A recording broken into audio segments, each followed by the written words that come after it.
right.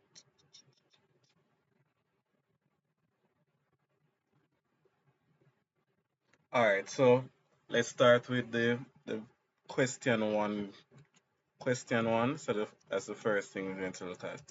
So I think I've shared with some of you already what question one is in terms of what to expect. For those who have looked at a chemistry past paper, you should recognize that question one is practical based.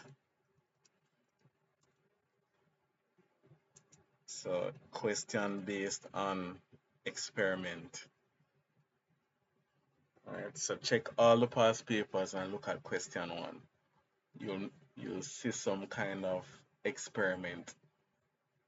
Alright, you might even see some experiments you would have done in the lab. So that's why it's important to pay attention to the labs when they're doing them. So not just hurrying up to finish, but trying to understand what's happening. So in terms of the topics,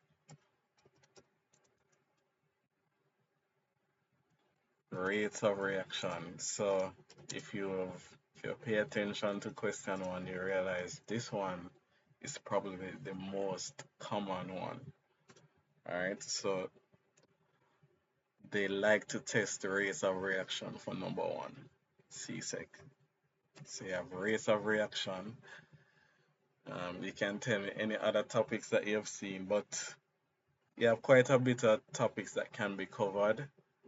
There is mixtures, which is if they bring mixtures, it's usually solubility related. So solubility curve, solubility, solubility curve.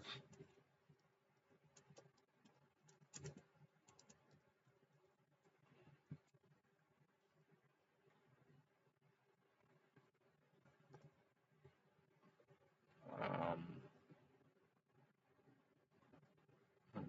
some of you might not like this one, but you can have this one as well.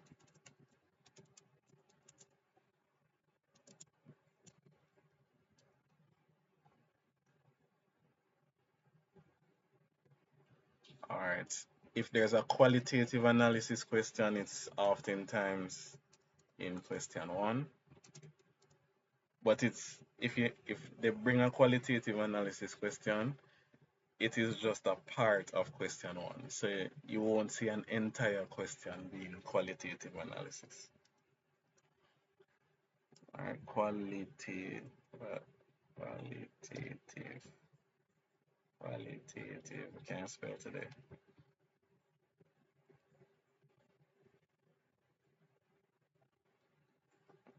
Part.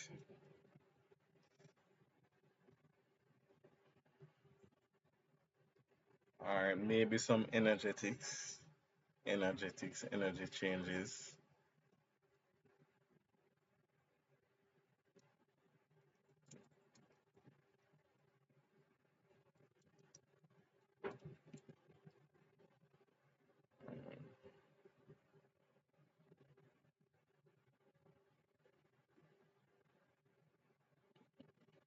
All right. So why am I pointing this out? So remember that one of the skills for chemistry is the experimental skill. So what you did, your lab grade. So what you did in the lab, majority of that grade goes to your experimental skill. So if you had a good SBA grade, and you do well in this first question, that's an A profile there, right? Um, so that's how the experimental profile. That's majority of the experimental profile. So question one on paper two and your lab grade. Well, most of it. Um, the only part that's not included is the AI. So the AI skill, and which you know, which you should know, a significant part of the AI skill is actually tied to your implementation investigative project. So I really hope you guys got good grades for that section. So your implementation proposal, the implementation is an AI grade. It's all of year two AI grade.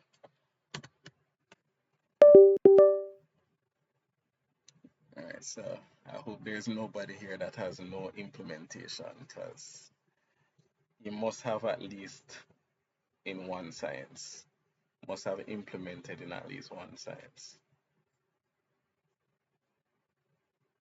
All right, but I think the time for SBS is up now, so can't cry over spilled milk.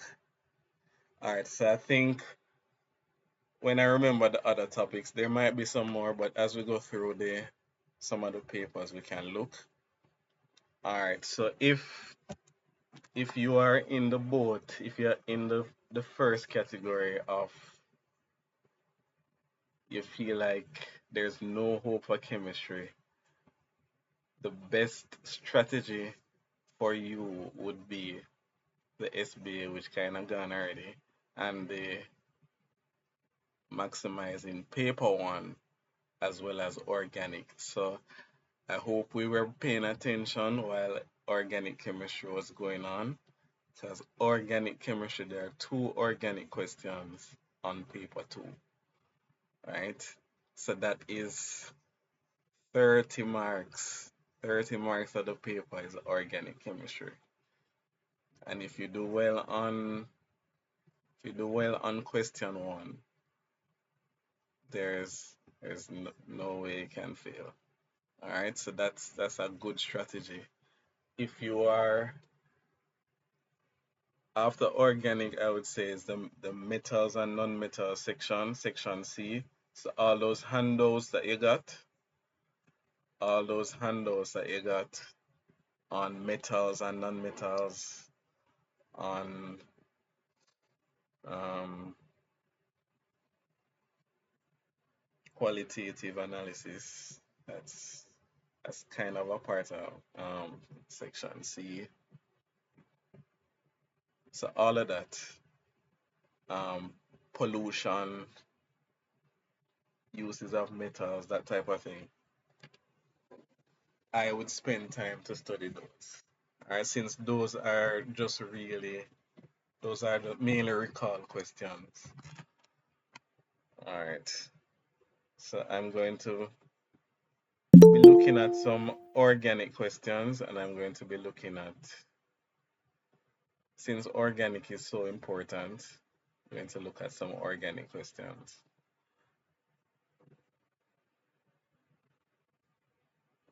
particularly the end part of organic. So let me bring up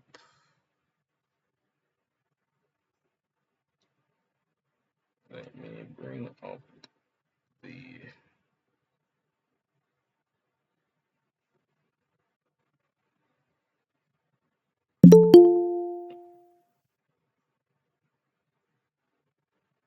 past paper booklet.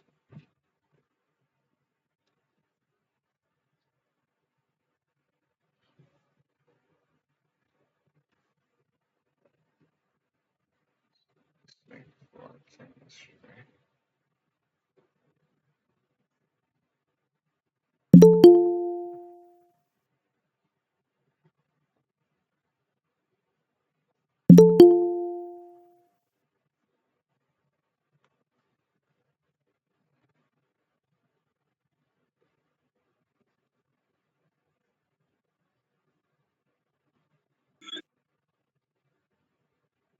All right, so I know everybody have one of these books already, so um, organized by topic. So I hope we've been practicing some kind of questions.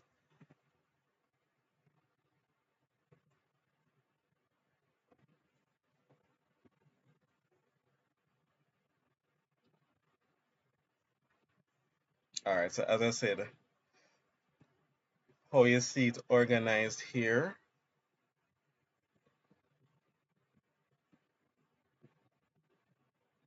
at the side is essentially the popularity of the topics on CSEC, right? In terms of, so most popular concepts, organic chemistry has to be there. As I said, it's two questions.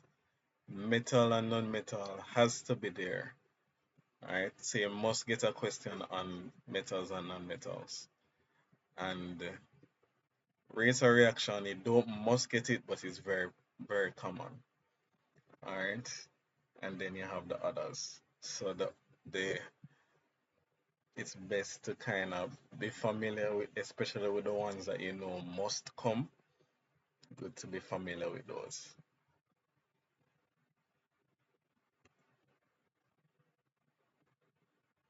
All right.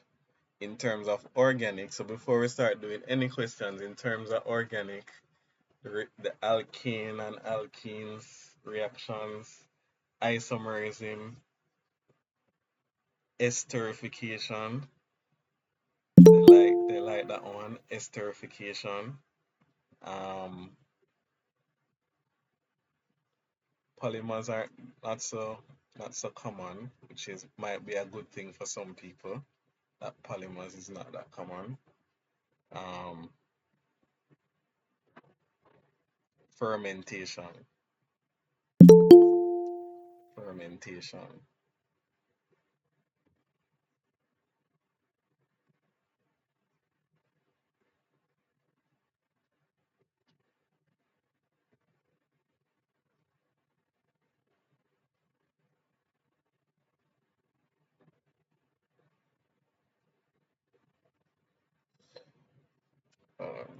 It finally came up. All right, great. Finally came up.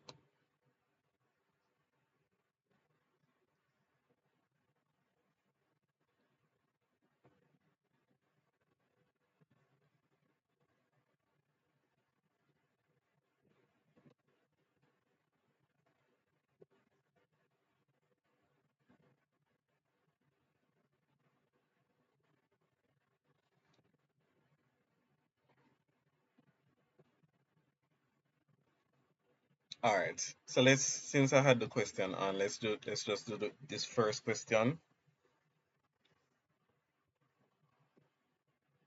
and then I have some secrets to share.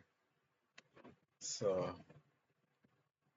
how you can how you can check your answers as you go along with these things. There are some resources. I would have shared some of the resources already, but there are some additional resources that I can share. Um, for those, I think those not on the. Let me just do one quickly for chemistry, as I did it the last time for physics. Let me show you the QR code, and you can tell me if the QR code works. Let's see.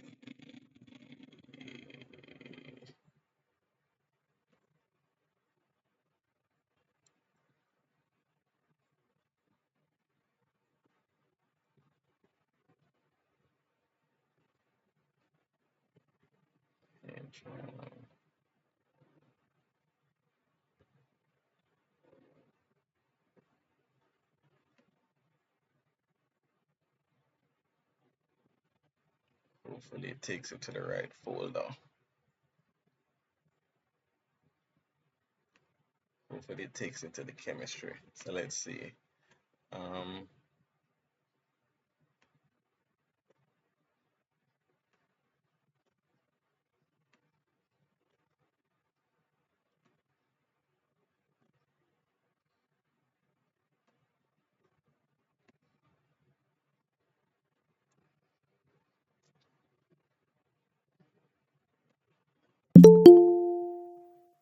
all right, so somebody check that one. Check the QR code, see if it brings it to a chemistry folder. So I have there's some more things there. And let me know if it takes it to a chemistry folder.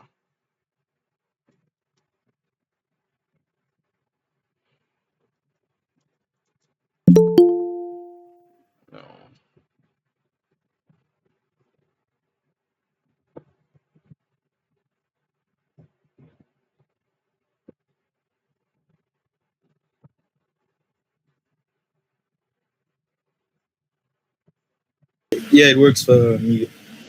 It works. All right.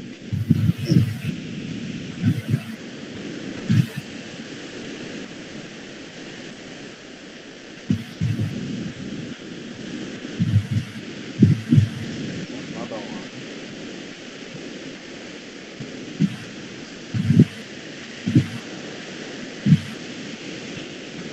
There's another link. I'll just share the link for that so you can have that. There's another link that is on the screen. So I'll just share that in the chat.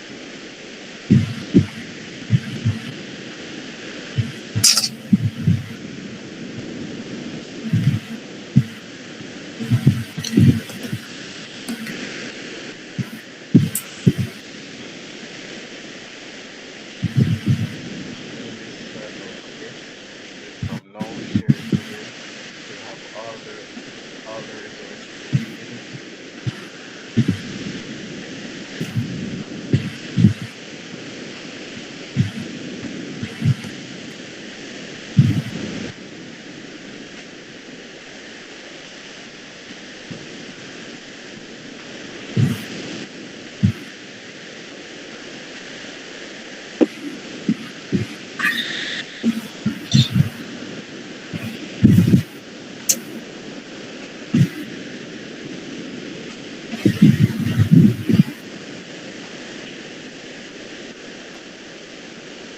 All right, so here's the next one. So the next one, this is another folder.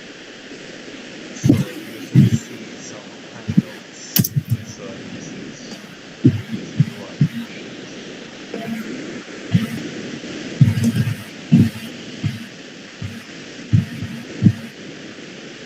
So let me know if you're seeing all of these handouts. Yes or no?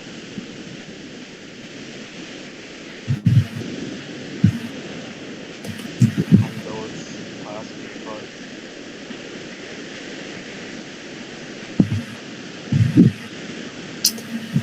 Yep. All right, great. All right, so one of the first ones, one of the first handouts. So if you're doing organic chemistry, you're studying organic chemistry, doing organic questions. Remember the first part of organic, which deals with the natural sources of hydrocarbons, process of cracking, and the different. The image here is kind of blackened, but the different fractions. So this handout has information on that. All right, so we can press ahead then.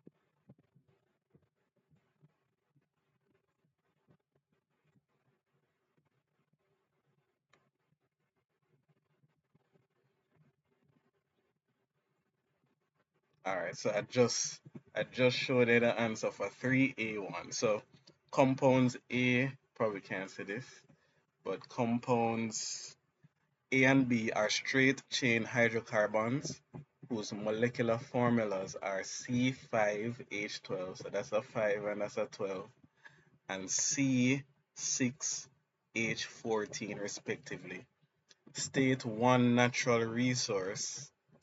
source of hydrocarbons. So I literally just showed you a handout a while ago. State one natural source of hydrocarbons. Yes, go ahead. Petroleum. Uh, Natural gas. All right, so natural gas, petroleum. All right, so you see C5H12, C5H12. I don't see, it's not a question, so I can ask you. What homologous series does that belong to? C5H12. So let's see if we've been Alkane. lucky. Alkane, sir. Alkane. That's an alkane. Okay, so how we know it's an alkane and not an alkene? So that's the question. Because the It's general general formula formula is CnH2n. CnH2n. That's for alkene. Oh, my bad, sir. Right. CnH So plus the general formula there is CnH2n plus 2. All right. Exactly. So we can look at the molecular formula and tell whether it's an alkene or an alkane. All right. If it were an alkene, the number of hydrogens would be exactly twice that of the carbon. So if we had pentene, for example, it would have been C5H10. So we know that C5H12 is not an alkene. Alright, it's twice, so 2 times 5 plus 2, 10 plus 2.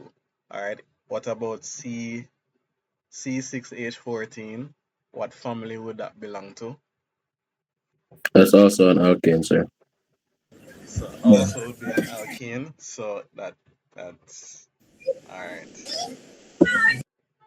So part 2 now says state two uses of compound B. So compound B would be the C6H14. Sir, guess, sir. It's a guess. Yes, sir. What you mean Propane by gas. that? What Can you mean by be used for gas? fuels. You can't say guess, you know. You Can be can't used say for that to fuel me. or diesel. Fuel or diesel. All right, so it can be used as fuels. Um, let me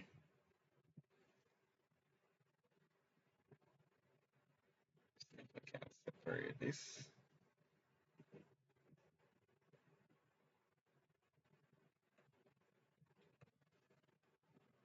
So two, let me just write the answer for the first question. Two natural sources of. And by the way, what do you mean by hydrocarbons? Because A compound that's made purely of both hydrogen and carbon. right, so it contains only carbon and hydrogen. All right, so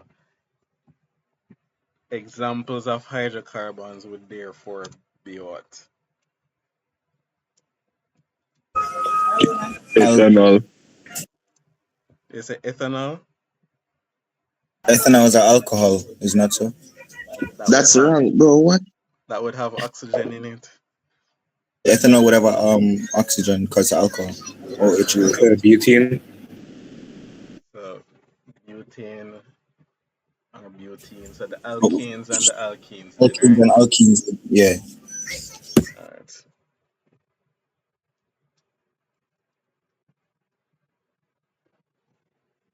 All right, great. So in terms of uses, so uses of that was C6. So let's call it hexane. So it don't must be hexane because we know that isomers exist. Now we can look at that principle, but let's say it's hexane for now. C6H14. C6H14.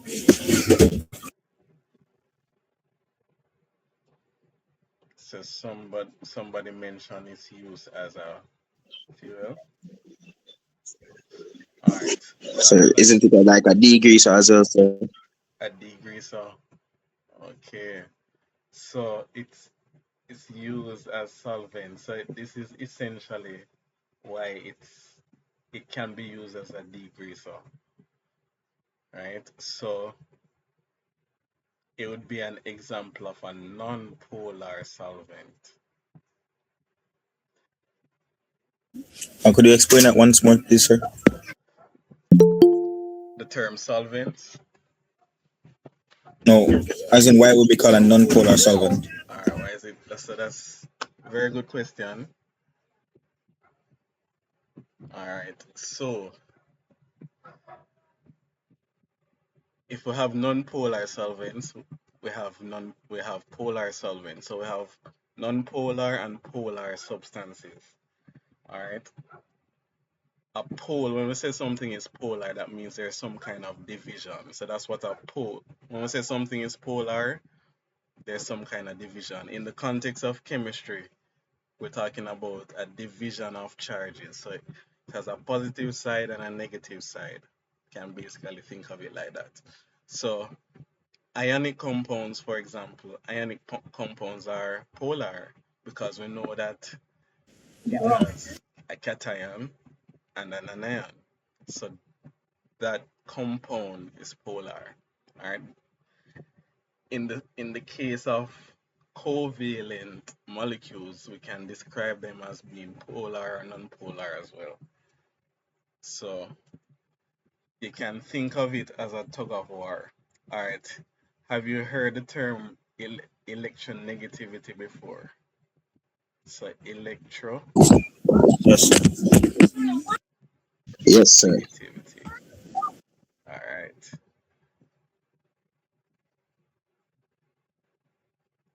So to kind of make it a bit simple for you, just to remember the elements that have a highly electronegativity value, or they're highly electronegative. So the you move into the right of the periodic table, right and up. So that's where you find the elements with the highest electronegativities. So things like fluorine, oxygen. So the smaller it is, the better. Um, Majority of the halogens. So nitrogen. So smaller it is, the higher the valence. So like Chlorine. so electronegativity just describes the ability of an atom to pull electrons to itself in a bond.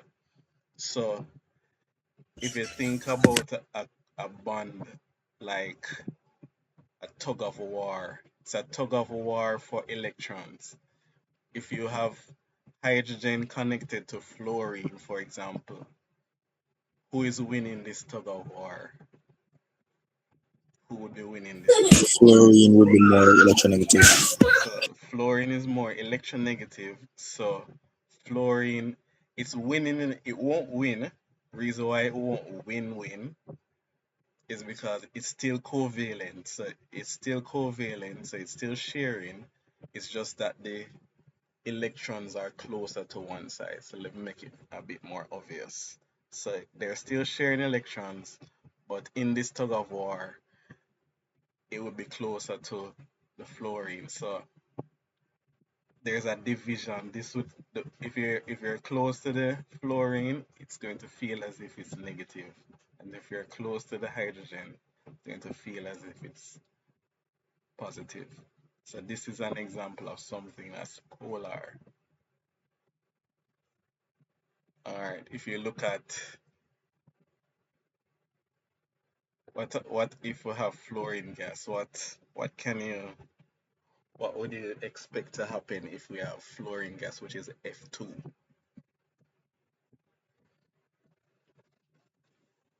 What's going to happen in that case? Who is winning this fight? So think who is winning this tug of war. I think they'd both just share. So nobody's winning this. So it will be dead center. So this is an example of a non-polar molecule. There's no clear Okay. there's no clear division. All right. So in the context of organic chemistry, the thing is carbon and hydrogen, they have similar electronegativities. So this should help you remember. So they have similar electronegativities. So if carbon and hydrogen have similar electronegativities, if a compound only has carbon and hydrogen, what does that say about that compound? It would be non-polar. that compound is nonpolar. Repeat, sir. So that's what I was writing here. So carbon and hydrogen, they have similar so they have a similar pulling power. They have similar electronegativities. Carbon, I remember organic is about carbon and its compounds. So if you want to know if an organic molecule is polar or non-polar, then you have to look at what's connected on that molecule, right? So they have similar carbon and hydrogen have similar electronegativity. So if a compound only contains carbon and hydrogen, it's nonpolar. All right. For CSEC, they won't go too in depth with it, but what I want you to remember as it relates to organic, if the compound contains an OH bond, if it contains an OH bond, for example, the OH bond makes the molecule polar. Okay. All right. So you see, compounds with OH. It's not just alcohols. Even the carboxylic acids have OH on it. These are polar.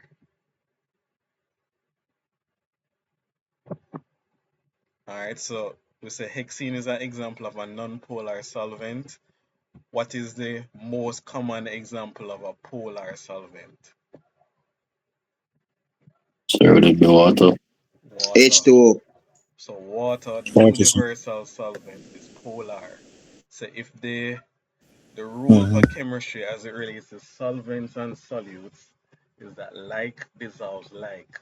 So if you're given a question where they ask you if a particular organic compound would dissolve in water, so if they give you this compound and they ask you if it would dissolve in water, what would you say? No. No, sir. So it No. would not dissolve. No, no, sir. All right. So because it's non-polar. This one, because of the OH bond, polar OH group would be polar. So polar solvents dissolve polar solutes. All right, so that's that Yes. concept. All right, so the alkanes, so far the alkanes um,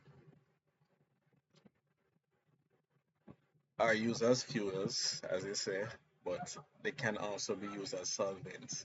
So C1 to C5 hydrocarbons are gases, whereas C6 they are, I'm going to say, well, C1 to C5, C1 to C4 are gases. All right, so that means from methane to butane, they are gases, and then upwards, they are liquids. Yeah, like viscous liquids, apparently. All right, until you reach all the way down to bitumen. So the different fractions. So that's what happens when petroleum gets crude oil. It's just a mixture of these things. So that's why it has to go through fractional distillation to separate them by the different carbon lengths. So at the top you have your natural gases, and then it goes all the way down to the heaviest fraction, which is bitumen, used for to pave roads and everything there. All right.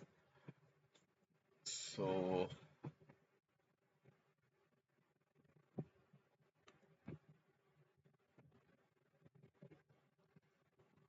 draw the fully displayed structure of compound A. Easy, easy 2 marks. So compound A was the C5H12. That was compound A. Let me just write the molecular formula. Compound A, C5H12.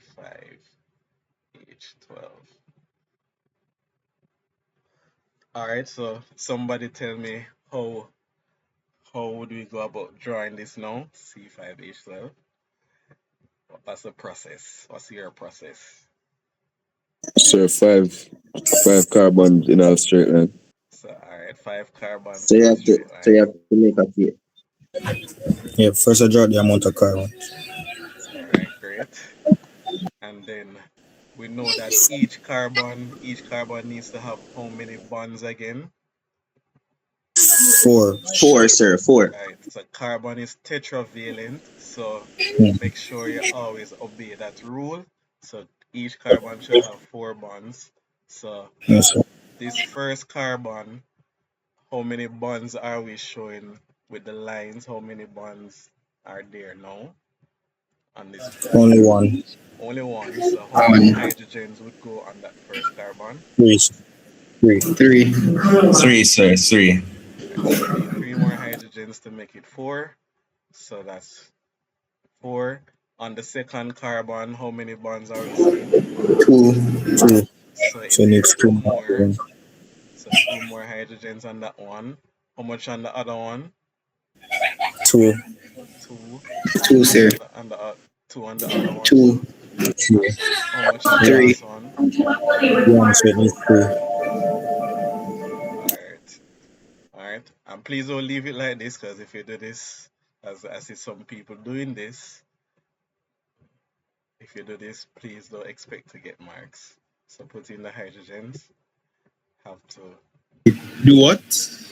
as in, just draw the carbons with the bonds and no hydrogens. So persons have done that. Alright, so if you don't complete the structure, you won't get a complete mark. Probably no mark at all. Alright, let's say if it were C5H10, so let's do it for C5H10 as well.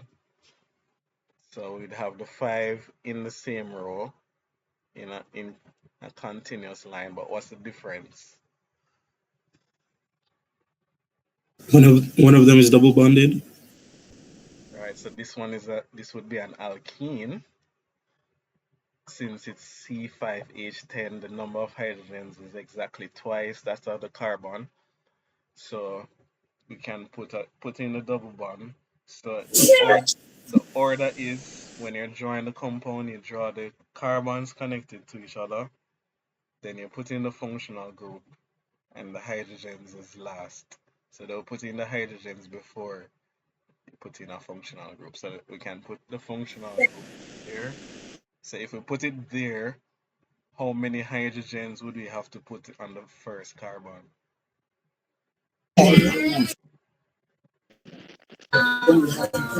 2, sir. 2, right? So this carbon already has 2 bonds, so 2 lines, 2 bonds. So in order to make it 4, put 2 more. All right, on the second carbon, how many hydrogens would go on this one? 2. Sir, two. One. Two, Two sir. hydrogens. How many Sir, it bonds would does be it? one. Yeah. It would be one hydrogen. Sir, it would be one, because it's already bonded to another carbon. All So right. it's So already three. everybody see that it already has 3 bonds. Two. So there are 2 on this side. So 2 right here, so plus 1. That's 3. Are we seeing the 3? That second carbon already has 3 bonds.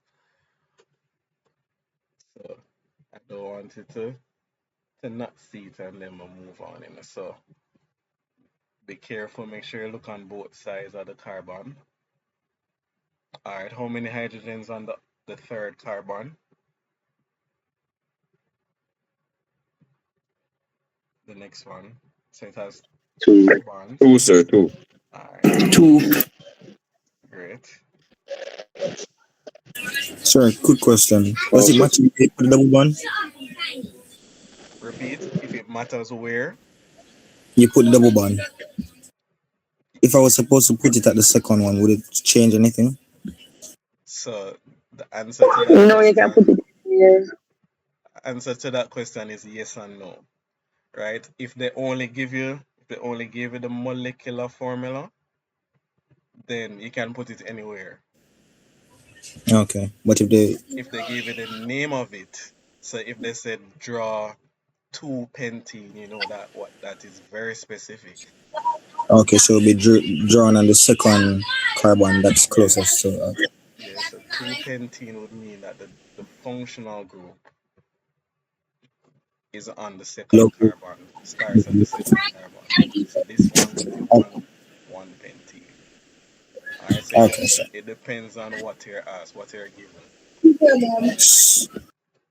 so if they ask for just molecular formula, it could be you could draw the one anywhere, but Yes, yes, specifically for one where like 2 pentene or three, then yeah. okay, okay. All right, great. So that is that.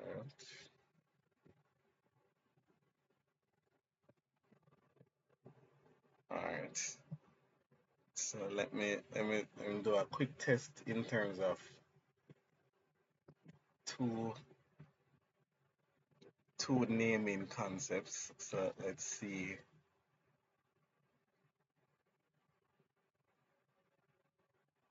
how comfortable we are with naming.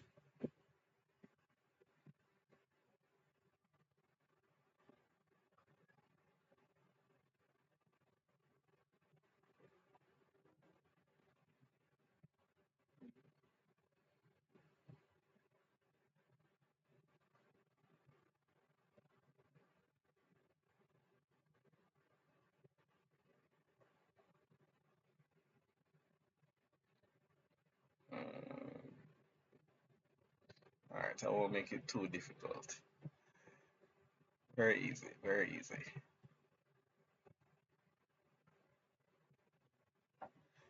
All right, so if I ask you to name that one, so let's call this one. No, let's give it a different letter. Let's call it X and Y.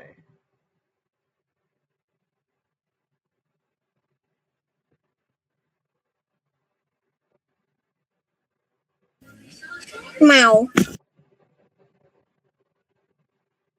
All right, so now let me make this a bit longer.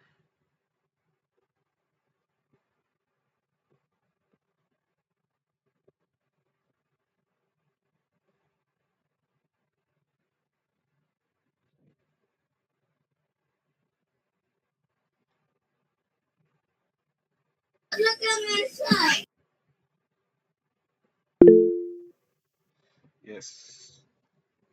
All right, somebody has a question or knows the name. I know I think I know the name of the first one. So All right, so how would you name compound X?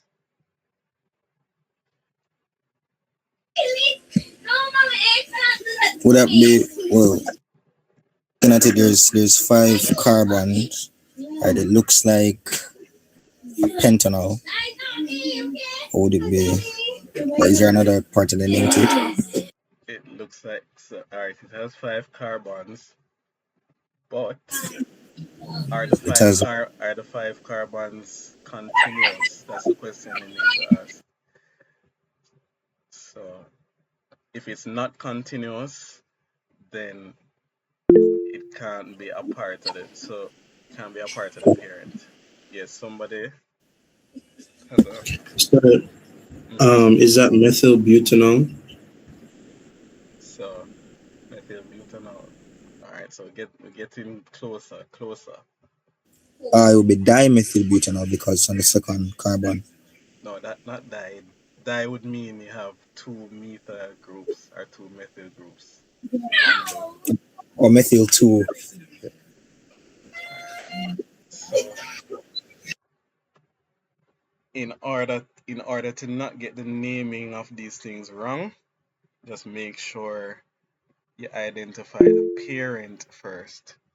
Yes, somebody has a revelation. Go ahead.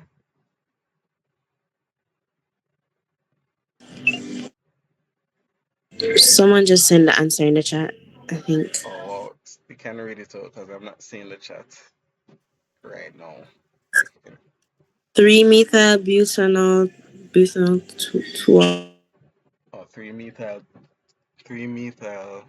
butane 2-al. Alright, that's good. Alright, so here's the process because some persons might not understand what's happening. Alright, so start with the parent, as I said, so the longest carbon chain that contains the functional group. You can see clearly once there's an OH on it, it's an alcohol. We know for sure. Once it has an OH, it's an alcohol. So if it has branches like you see a CH3 or you see a Cl, if it has branches or substituents, just the parent would be, what would you name it if the branch or substituent was not there? So if the branch was not there, what would be the name? So that's the first thing. The first, the, wouldn't this be, this is butanol, right? Agree, butanol. But is for 4, Yes, sir. butanol, and it's an alcohol. All right, but this is not the complete name. So I then, what is missing from the parent name? There's something missing from the parent name. So the two. Yeah, the position of the functional group. So the OH is located on carbon 2. Everybody agrees that the OH is located on carbon 2. So if this is carbon 1, this is carbon 2, this is carbon 3, this is carbon 4. So we all agree that this is located on carbon 2, right? So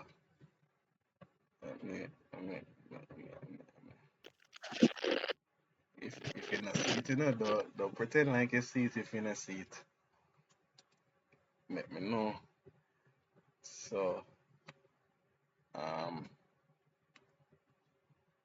let me zoom in a little bit.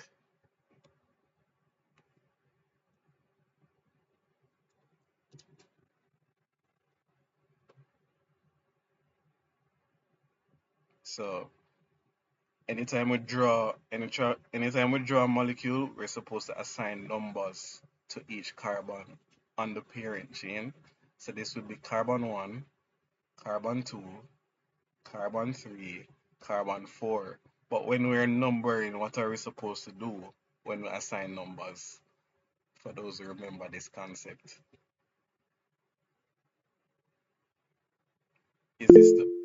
Yeah, go ahead. Choose the shortest series, per se. All right, which means that there's another series. That means we're supposed to assign numbers in the opposite, in the reverse direction as well. Sir, isn't it called Yeah. the bottom number counting system Bottom or number. something like that? I mean, there's no specific name for it in it. You're just assigning numbers in either Okay, direction. sir. Yeah, yeah. So you always do that. You always have to um number in both directions and assign the functional group. So this is the important part. The functional group should get the lowest possible value. So the parent here is 2-butanol. We could have either call it 3-butanol or 2-butanol. We use the lower number, so that's why it is 2-butanol. All right, and then now we can say this CH3 is a methyl group, so that's a branch. Where is that methyl group But I located? even think pronounce methyl. Sorry, repeat. Ask the question again. If it's pronounced methyl or methyl, that was the question or that was the comment.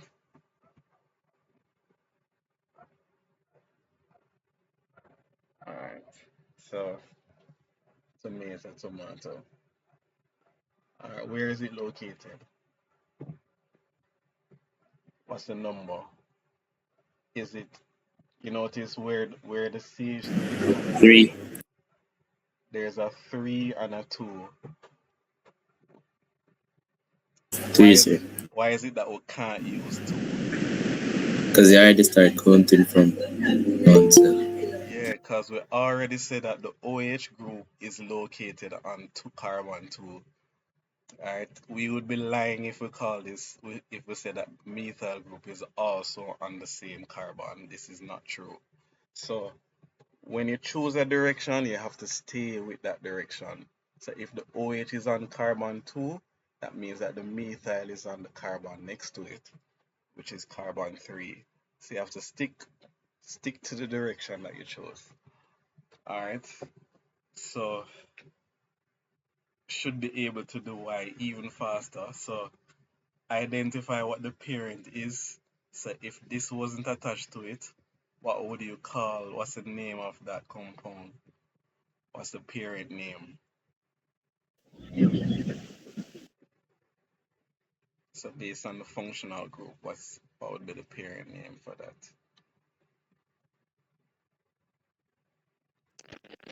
Pentanoic acid. So So it would be acid, sir. Pentanoic acid. pentanoic acid. So 5 carbons, and we see the functional group for carboxylic acid. So pentanoic acid.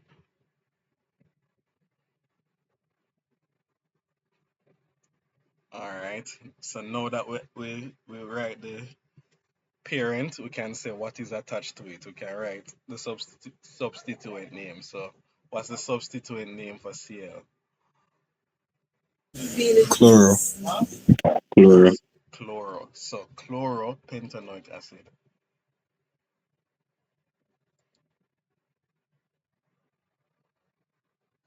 Chloropentanoic acid. All right. Where is the chloro located? So let's see if we've been paying attention now.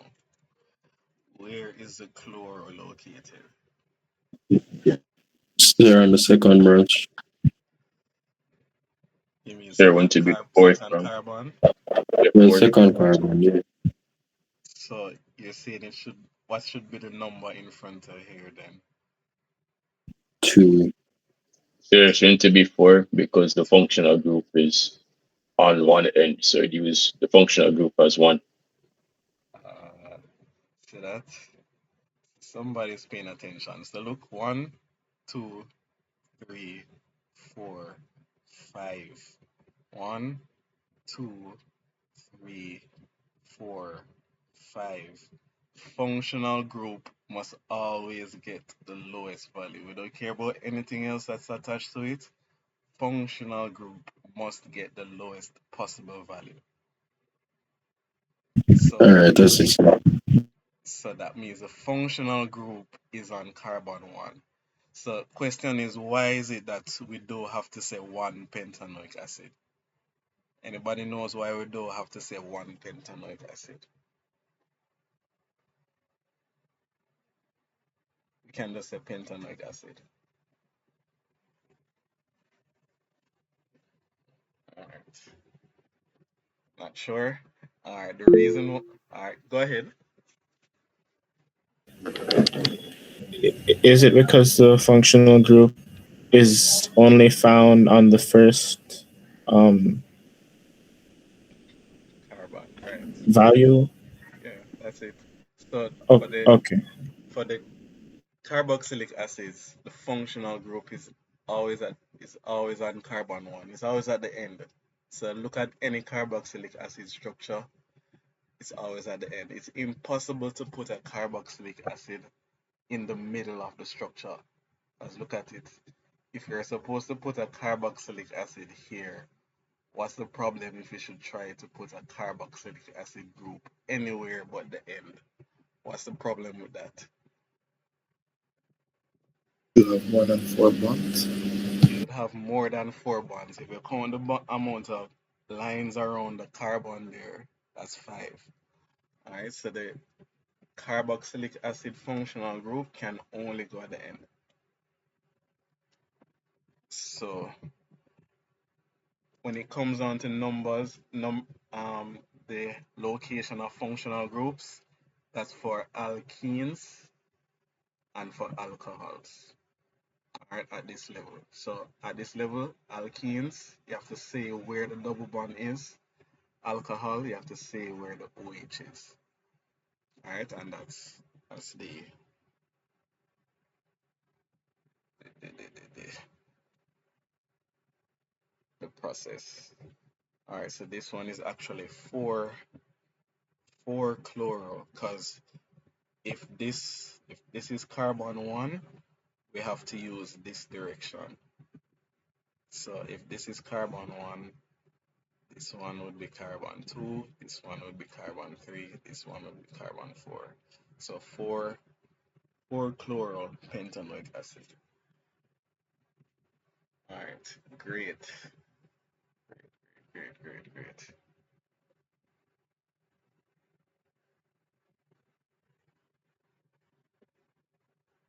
Alright, let's move to the next question. So this question is a very popular question. Very popular question. So if you might need to write something. Sometimes they ask for 2, but they can ask as much as 4. Very popular question. Let's see if I can find this thing.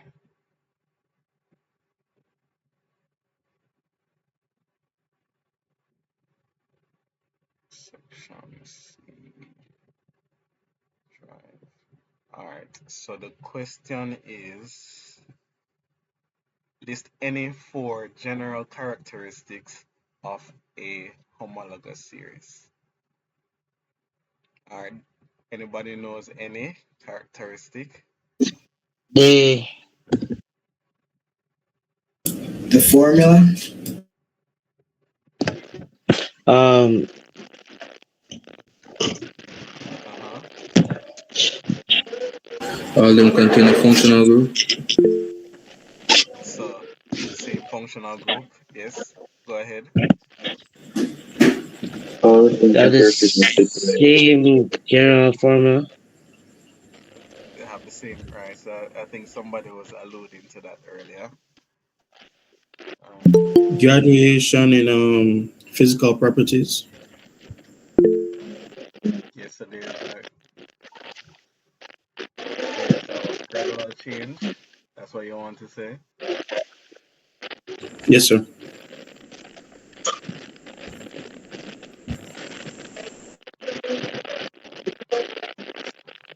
All of a molecular formula. Sorry, repeat. All of them have a formula, sir, a molecular formula. Well, the general formula is what? I think the molecular changes as it increases by Carbon number increases. Yeah. What about yeah, as the it increases. chemical? What can we say about the chemical properties?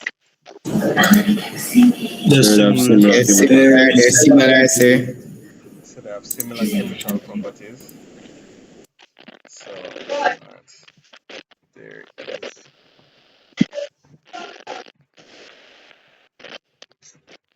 uh, uh, uh, uh, uh, uh, all right.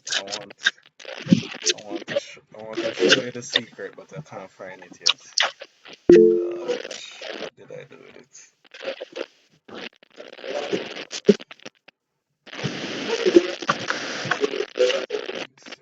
Yeah, go ahead. Could you also say that the Names. same reactions? Same. They have like names and stuff. All right. So if you say similar reactions, you can't talk about chemical properties as they might view that's going to be viewed in the same way. All right, so if it's four, Okay. different, then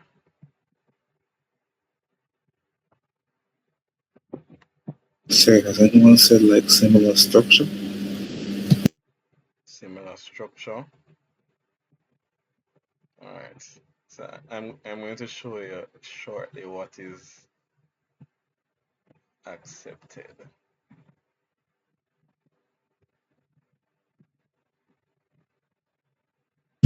Just want to find it.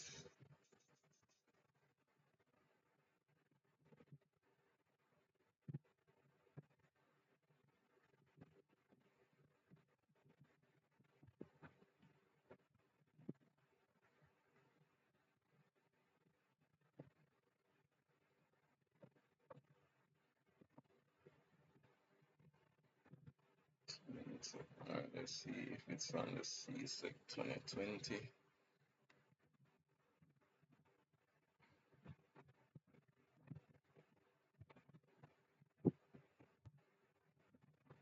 Give me a sec. Trying to bring up something else so you can. So I hope you were making some notes. Da, da, da.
All right. All right. When I find it, I'll just show you. There's something I need to show you. All right. So we did we answered C part 2 already. So for C part 1, you could have talk about they have the same general formula. They have similar chemical properties. Or somebody mentioned similar reactions. They undergo similar reactions. A gradual change in physical properties. You can talk about um, each being varied by a CH2, each member in the series. Uh, they all possess the same functional group. So there's more than four that you can talk about here. So as I said, this is a very common question, so make sure you can list at least four. All right, so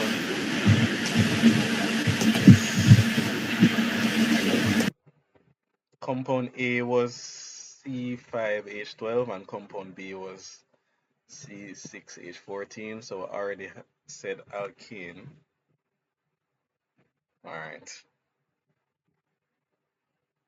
C D. All right, so some years when it comes down to chemical equations, some years they are nice, some years they are not so nice in terms of providing you, telling you what is produced or whatever. But at the combustion of any organic compound that we do, so whether it's a alkane, alkene, alcohol, even the acid, combustion of any of those compounds will produce carbon dioxide and water. All right. So ensure that you know that reaction.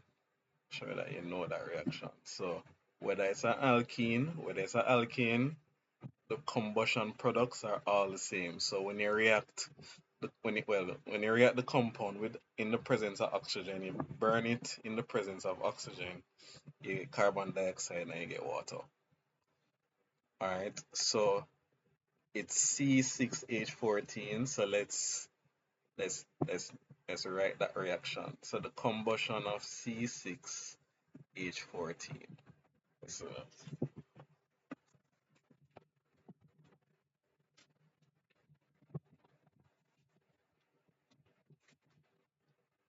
combustion of C6H14 plus O2. Alright, what are we supposed to get again? So when we combust Carbon this, dioxide and water. Carbon dioxide and water. carbon dioxide and water.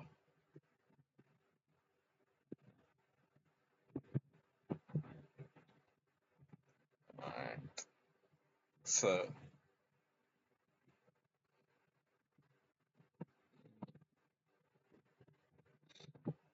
I don't even know if you get a mark for that, but let's see.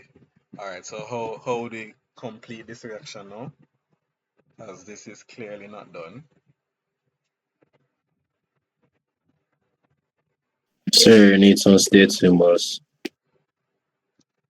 Alright, state symbol, good. And what else we need to do? Balance. We need to balance it. Alright, so let's try to balance it. Let's see what happens when we try to balance it. So we could try the 6. So 6 carbons over here, so and 6 right there, so I could try 7. Yeah, 7, sir. That would make it balance. But if we do 6 and 7, how would that change the oxygen? The oxygen would also it will become 12 and 7 respectively. So that it would be 12 plus this 7. So the Uh-huh. total here would be on the right hand 9. side would be 19 oxygens. Yeah. Alright, so what's the problem with that now? Cause how do we balance the oxygen? So you So times it by 5.5, then times everything in the equation by 2.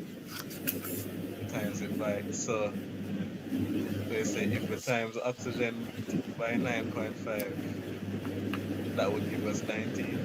9.5 times 2 is 19. but So I'm can we gonna have right now. half of oxygen though, sir? No, so we can't have a half, so we'd have to. So his system to get rid of the half is to multiply everything by 2, which is a good system. So either you do that, or if one number doesn't work, you'd have to try a multiple of that number. So it's the same principle. So if 6 doesn't work, So would you double it? Would it become yeah, 12 and 14? yeah.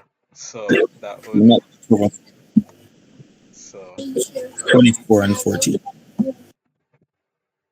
we could multiply everything. No, not 18. 19, sir.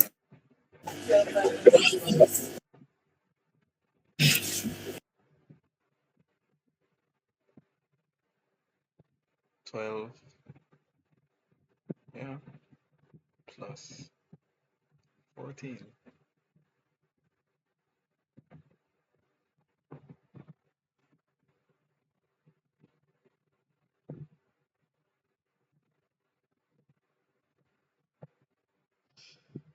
Alright. And without the state symbols, can't get full marks. So a lot of people they like to write equations without putting state symbols.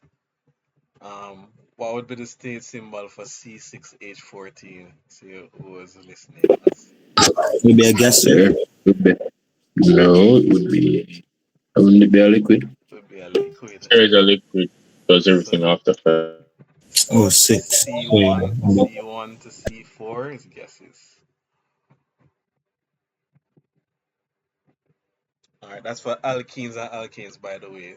For the things with oxygen, so oxygen once they start getting oxygen, they start getting more polar and you have stronger forces of attraction. So methanol is a liquid. So the C1 alcohol is a liquid. Ethanol is a liquid. So it's not the same for the alcohols and the acids.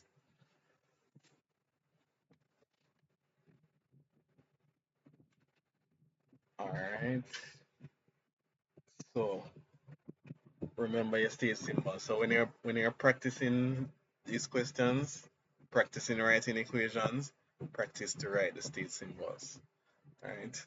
Sometimes, it's not every time the question is the equation questions are worth 3 marks. Sometimes they are worth 2 marks, which means that if you leave out the state symbols, you that's 50% of the marks gone. All right, so don't want to lose silly marks like that. All right.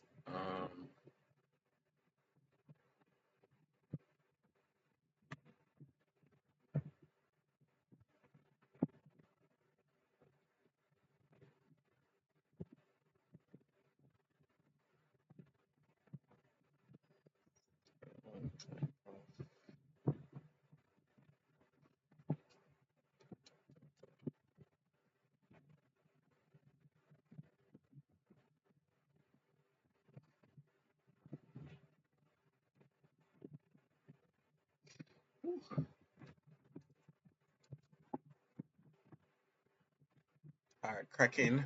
Cracking is exactly how it sounds. Well, almost exactly how it sounds. What is cracking about? So it's a process by which you can use a catalyst or use steam to break down the hydrocarbon into a smaller compound. So it's the breaking long chain hydrocarbons, I can say long chain alkanes, into smaller alkenes and alkanes. So that's the term cracking. Alright, in terms of the conditions, you have different types, which is what the next question asks about. So cracking, you're literally breaking the long chain hydrocarbons. So if it had 12 carbons, you can break it into 8 and 4, or I can break it into 2 and 10, or something like that. Thermal cracking. So you have thermal cracking, and what's the other one? Catalytic. Catalytic. So there's thermal and there's catalytic cracking. So compound A, what's compound A by the way? So we don't forget compound A as a name.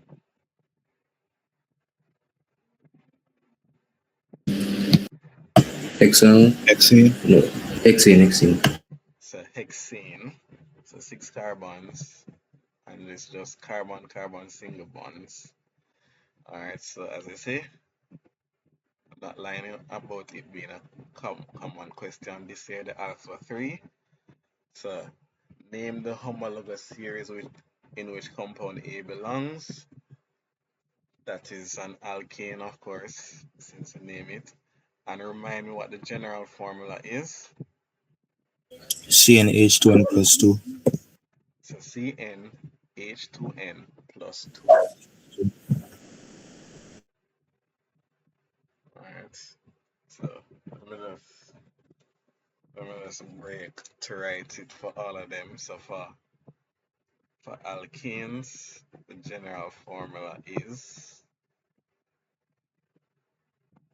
CnH2n plus 2. For alkenes, CnH2n. CnH2n. For alcohols,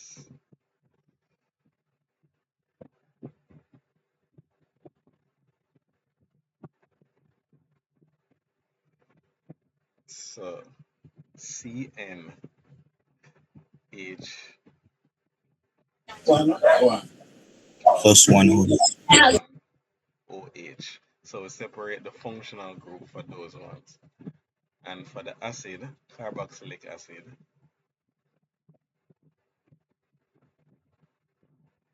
similar, CnH2n plus 1 COOH. But there's a condition for the carboxylic acid though, because what's the formula? So using this general formula, what would be the formula for ethanol? So use the general formula to tell me what the molecular formula for ethanol would be. So ethanol would mean that it has what, 2 carbons? So what's the formula? Yes.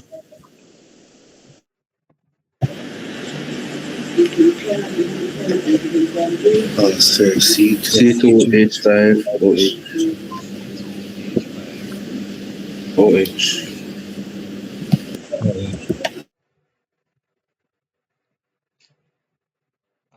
What is it for ethanoic acid? What's the molecular formula for ethanoic acid?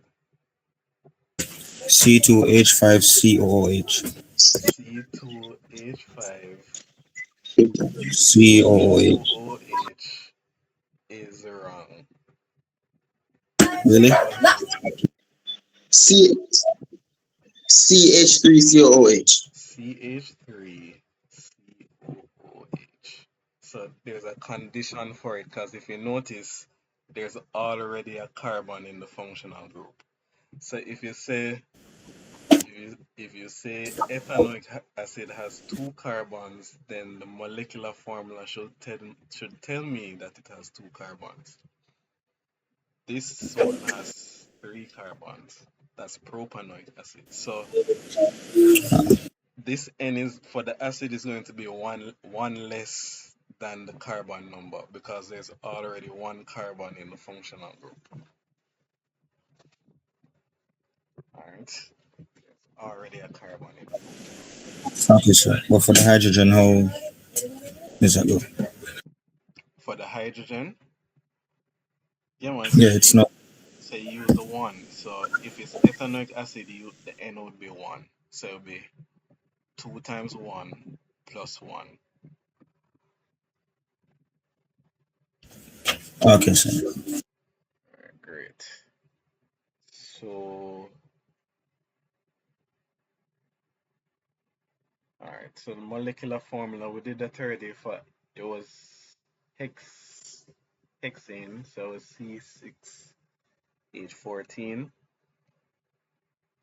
So in the space provided, draw the fully displayed structure of 2 structural isomers of compound A. So now we're on to isomers. What's the definition for isomers again? A structure, It's the a compound same. with a different structure but the same formula, right? So they have the same molecular formula. There are molecules that have the same molecular formula, but different Structural formula. structural formula. That's fine. So this was our original. So what are some ways we can create isomers? What can we do to, so if they give us the straight chain, what can we do to create an isomer? What's the process? Connect Branch. together at branches. So we can create branches. So remember that there are 2 things we can do. So if we have like this, for example,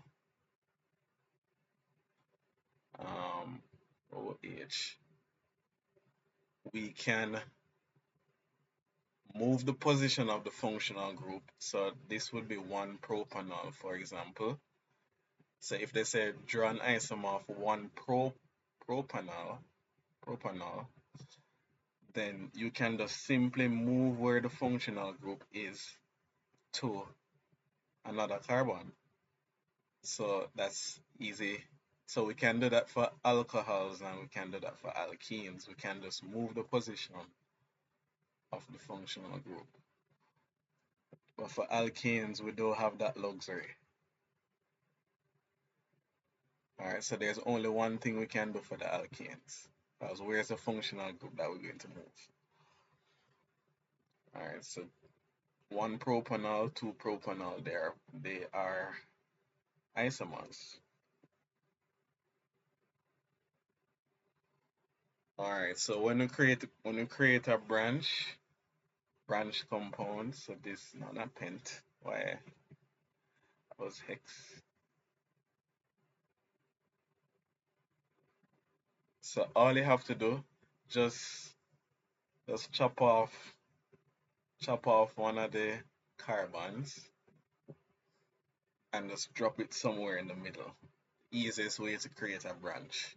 So instead of starting out with 6, start out with 5. 1, 2, 3, 4, 5. And just drop it. Drop that CH3 that we just cut off. Just drop it somewhere in the middle. And that's the branch. That's a branch compound. So once the carbons are not continuous, we have successfully created a branch. Alright, so let's see if you were taught this. Where can you not put a branch? Where? On the end.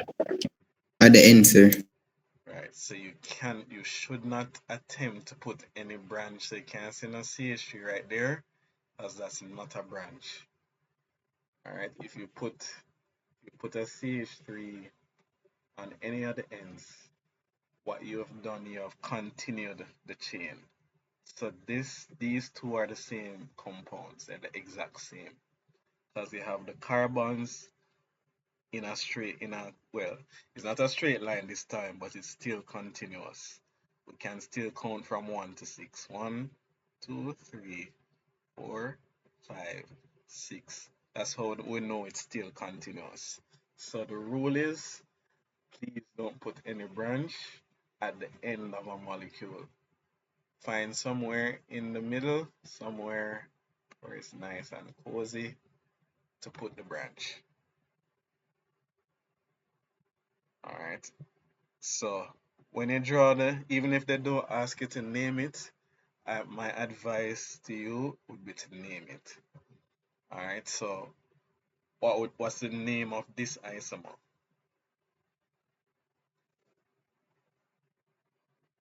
So the parent now, since we have shortened the chain, what's the new parent? 4-hexane. Is it still hexane? We have shortened the parent, you Group know. mates, man. We've shortened the parent by 1. 2-methylpentane. So the parent is now pentane. There's no functional group that will It's going to be pertain. 2-methylpentane. Yes, so 2, thanks for that. So 2-methylpentane.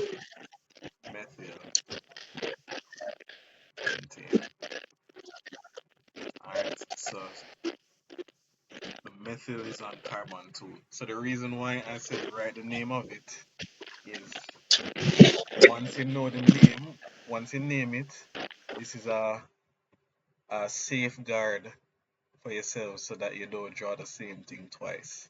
Alright, once it has a different name, it's a different compound.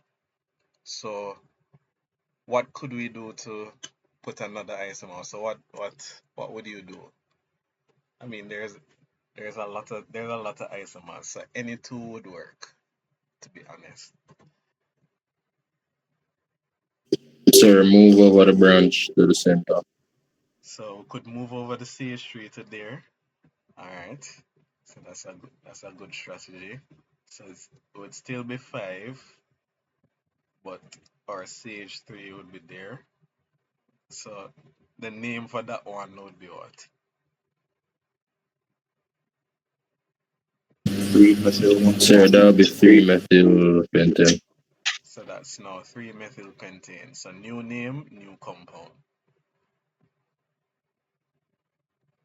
Alright, as I said, this thing has, the longer the carbon chain is, the more isomers it has. So if you if you could have even shortened the chain. So let's say you had the 2-methyl pentane and you decide to shorten it again. You could put a branch there, or you could put it next to the one. So that let's see if we can name this one. So if it's on the same carbon, what would be the name for this one? Dimethyl butane. Dimethyl dimethyl butane. But Sir, would you need a two at the front of that or no?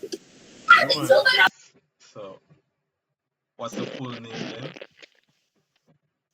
Two Two dimethyl comma butane. two. Should be 2 comma 2 dimethyl butane.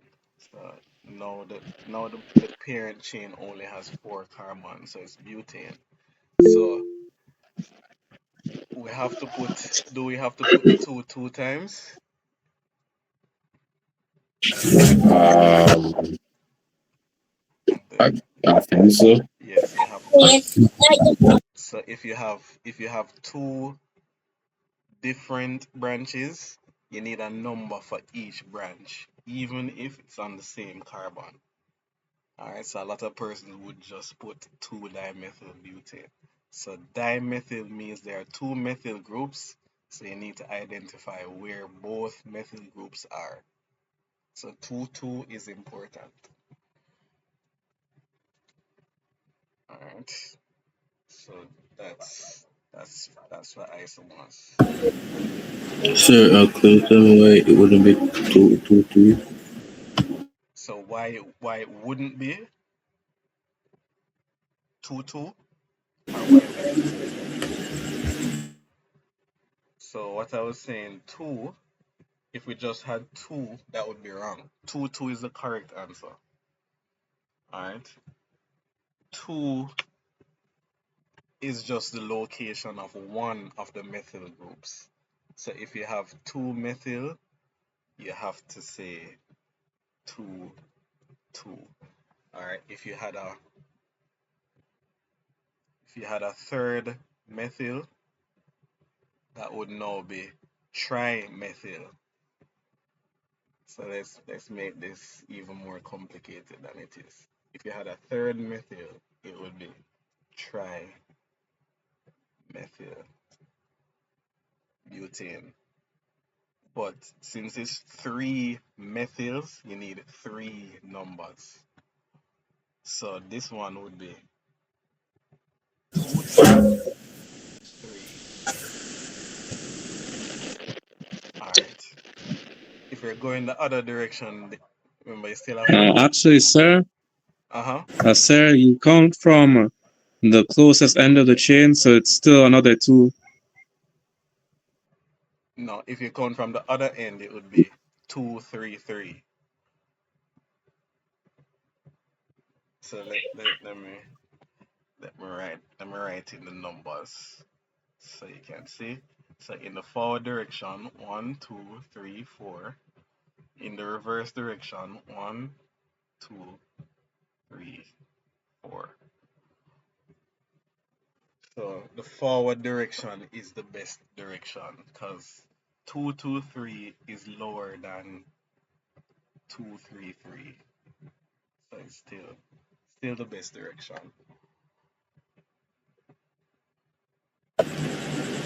Sir, what if one of them was like above ethyl, so you were making like ethyl butane?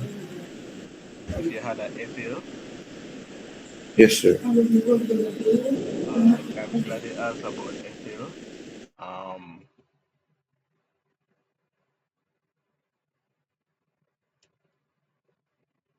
that stay away from ethyl groups.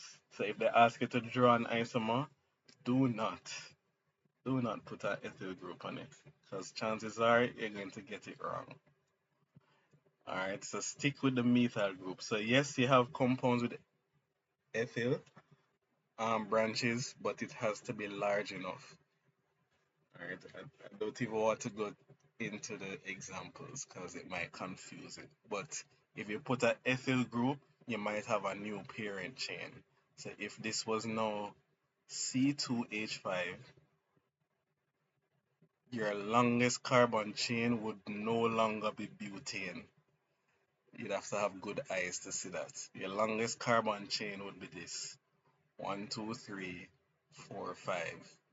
So once you start getting into longer branches, you start getting into problems. So do not, if they ask you for an isomer, do not put your ethyl group because chances are you'll get it wrong. So stick with methyl. Stick with methyl to be safe. Alright. Less errors if you use methyl. Yes, go ahead. Sorry, sir. You're saying less errors if you use methyl. What were you talking about? I didn't catch that. Alright, so let me try and show you why a ethyl group is risky. So let's say 1, 2, 3, 4. All right, so let's say what I'm saying, it's better for you to put two CH3s here. So let's say the original was hexane. It's better to put two CH3s there than to put an ethyl group which is C2H5. Because if they ask you to name it and you tell them 2-ethyl butane, that's wrong. And a lot of persons won't be able to see that that's wrong. All right, because the longest continuous carbon chain doesn't have 4 carbons. Longest continuous carbon chain has 5 carbons. 1, 2, 3, and there are 2 carbons in here. 4, 5. So that's where the advice is: stay away from ethyl groups, because it's a strong possibility you'll get it wrong. Very strong. It's worse if they ask you to name it.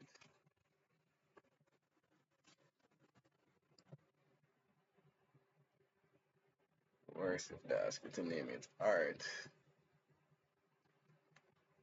Alright, so we did our 2 isomers. So as you can see, they did ask us to name the isomers. So any 2 that we drew, they asked us to name it. Alright, so I'm going to quickly look at, let me just do this one and look at a esterification and look at a fermentation, because as I said, those questions are very common organic questions. All right, so when you're through with here, I want you to be practicing your organic chemistry. Make sure you maximize the marks, because believe me, you can actually get maximum marks on or very close to maximum marks on the organic section. Because if you go through past papers, there's not much difference they can ask you. All right, so all right, let's see what was here. Compound B, compound C. So name compound B, name compound C. Easy 2 marks. What's compound B?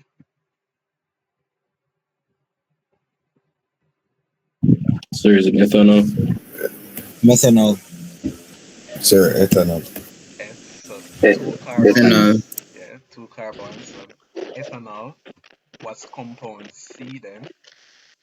Propanoic acid. So 3 carbons. That's propanoic acid. State the functional group present in B. So what would be the functional group? Alcohol for the alcohol. All right. So Alcohol. that's the OH, that hydroxyl group. Yes, sir. All right. which of the two, this one is a little, it's a A plus question. Which of the two compounds, B or C, is more soluble in water? So let's see which one do you think? Sir, C. sir, Compound what does C. it see, sir? Compound C would be Sir more. C, sir. You don't put You don't know Compound why, C. sir. What's see? you don't know why, but you It's don't put because it has a like double bond, so it's unsaturated. so it It is has a double bond and therefore it's unsaturated.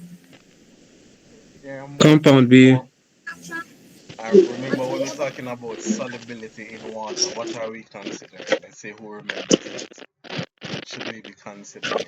Polarity. The polarity, right? So it's essentially kind of asking which one is more polar. That's basically what it's asking. All right. So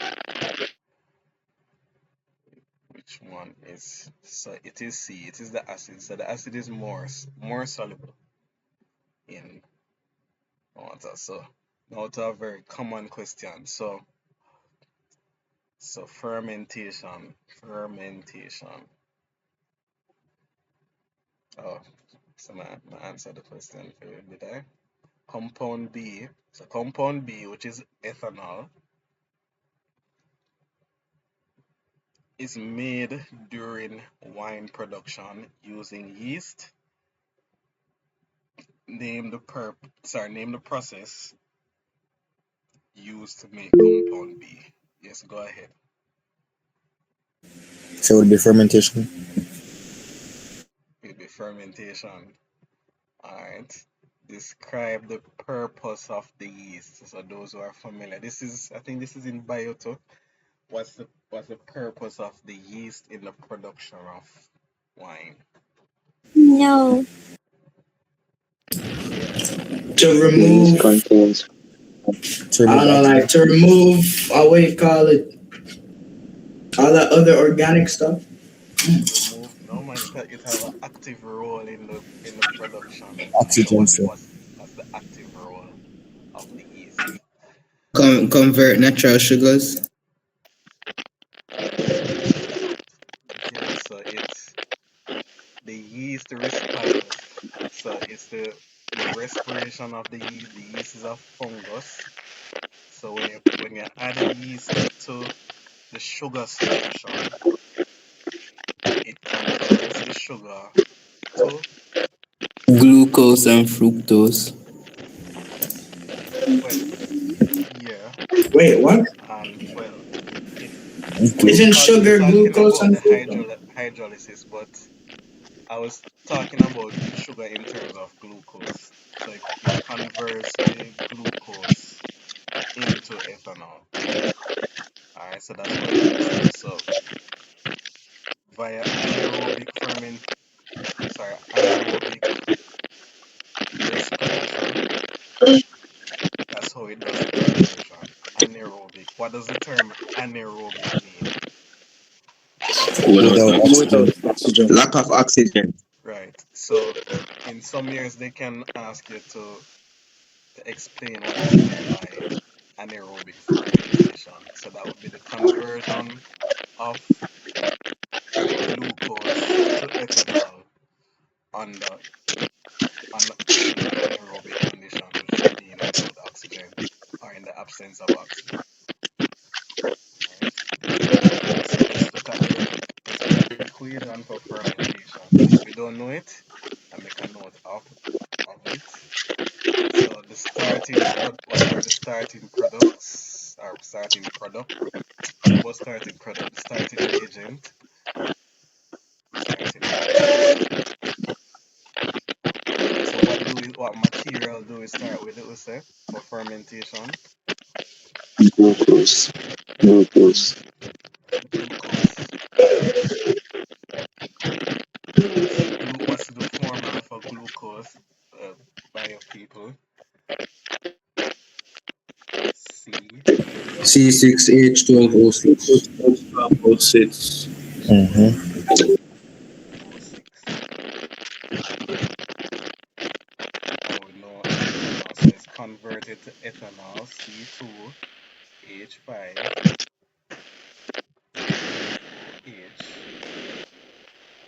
carbon dioxide. Yes.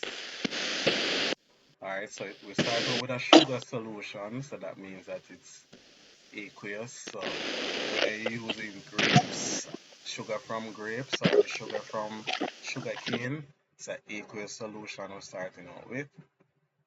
All right, so all that's left would be to balance it.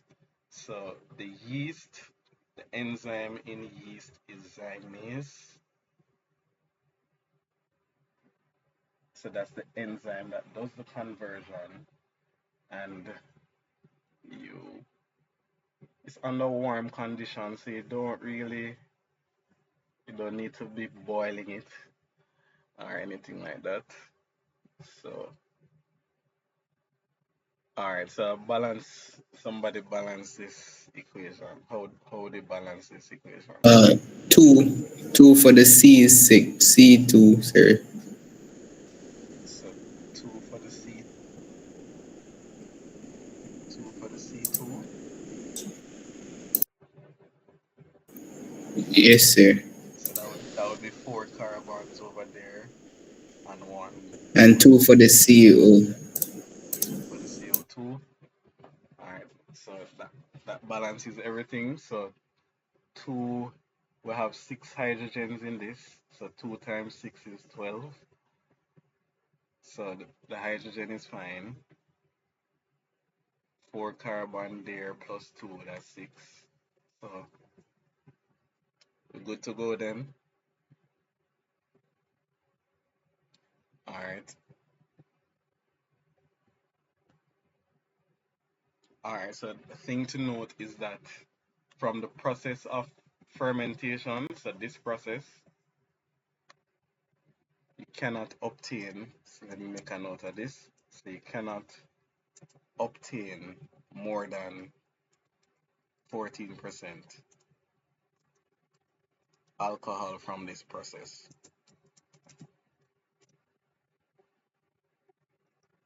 Alright, because Oh, yes, sir. Unless they use fractional distillation.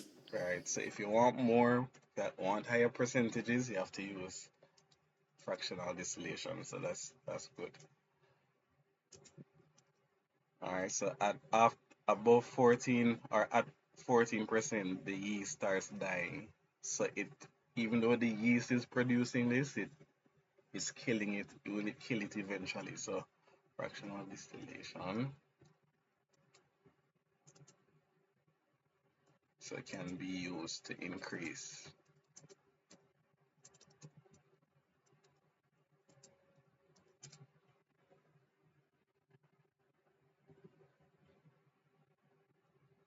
Concentration.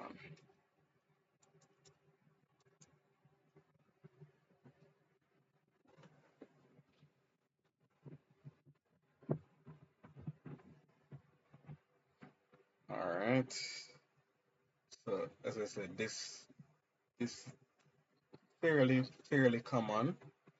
All right, and sometimes when you see CSEC as a question, um, often it's usually because it's not well answered. All right. So I remember a couple of years they brought fermentation, probably 3 years straight. If you see them doing that, it means it's not being answered properly. All right. All right. Let's do. I want to do one with esterification because that's another common one. So let me just rush to that one before we stop.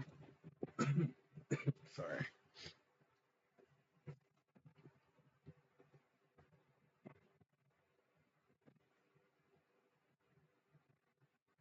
All right. So make sure you go through the different fractions of the fractional distillation of crude oil. So this table tends to be quite common as well. So you see a table with different fractions and the names of the different fractions. Um, so make sure you look at the text to see what are the different fractions. You can go through them, but probably the easiest ones to remember is the one at the top and the one at the very bottom. You just have to worry about the fractions in between. So let me talk about some of them.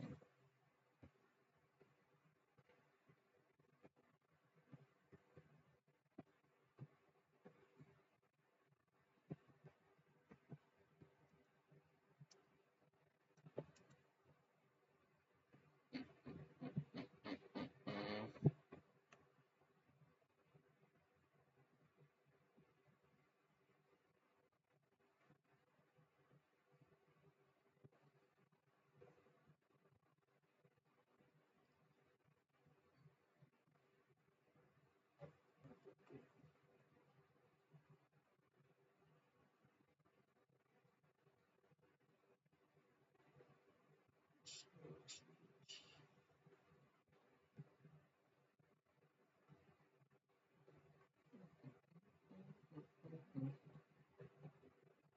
all right, let's go.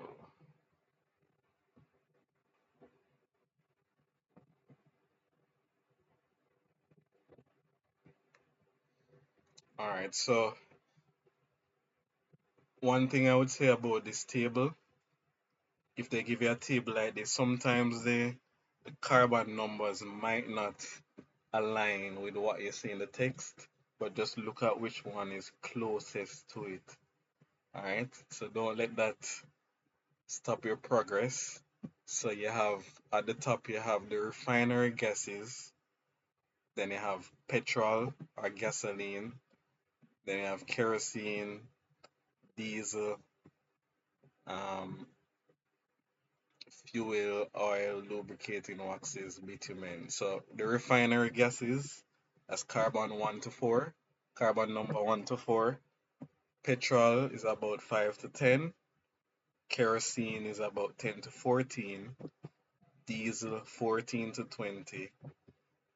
Fuel, oil, and the lubricating waxes 18 to 30. And bitumen is usually larger than 30. But sometimes when they give you the question, you might see some overlapping. So choose the best ones, in my opinion. So it's a state the name one of the numbered fraction. So if fraction one is the easiest one there, so I'll probably choose fraction one. All right. So fraction one is what? What's the name of the fraction one? Refinery gas. So that would be your refinery gases. Next one is 12 to 18, which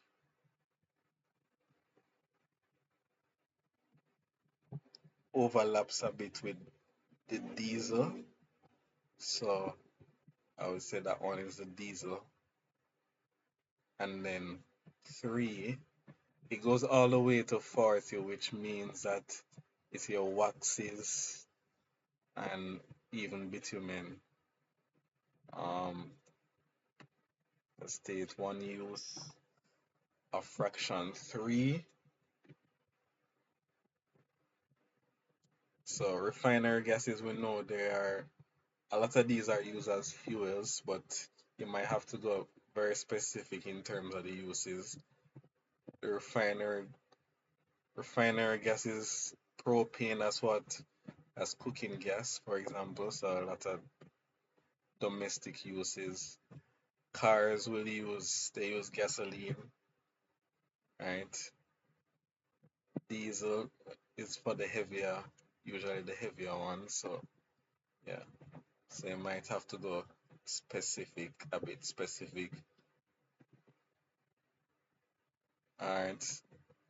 The lubricating oils and waxes is in the name in terms of the use. So we use it to lubricate mechanical parts and for waxes, for polishes, for candles. Alright, bitumen is for road surfaces. Alright, so please So look in the text, make sure you know the different fractions. All right. Um, so this one, let's go to this one because as I said,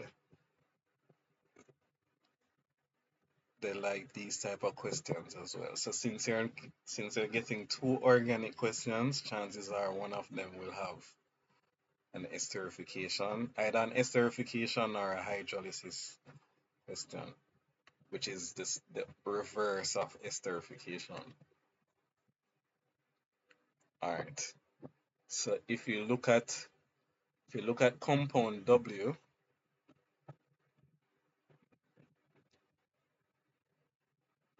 what's the functional group for compound W?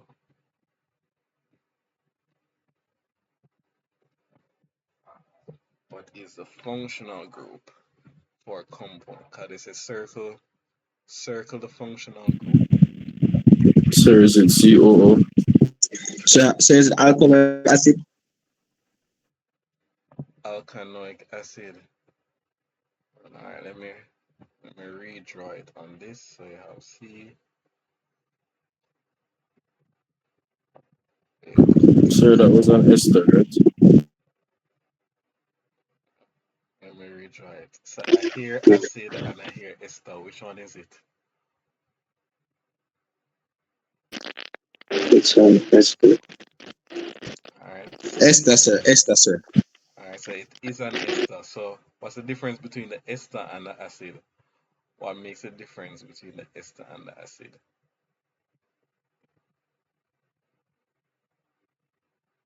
So the carboxylic And is the it's functional group here. What's different about the carboxylic acid?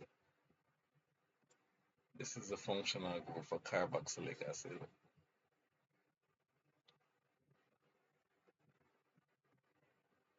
You see a difference? yes, sir. For an ester, it's C double bond O and C bond O. Well, for the acid, it's C double bond O and C O H. Yeah, so there's no OH in the ester. There's no OH. So that actually has implications for the solubility of an ester in water. All right. So the fact that it doesn't have that polar. So yes, it has polar oxygen, but it's not enough to make it soluble in water. So it has to have that. All right. So yes, this one is an ester. In terms of naming, how do we name the ester?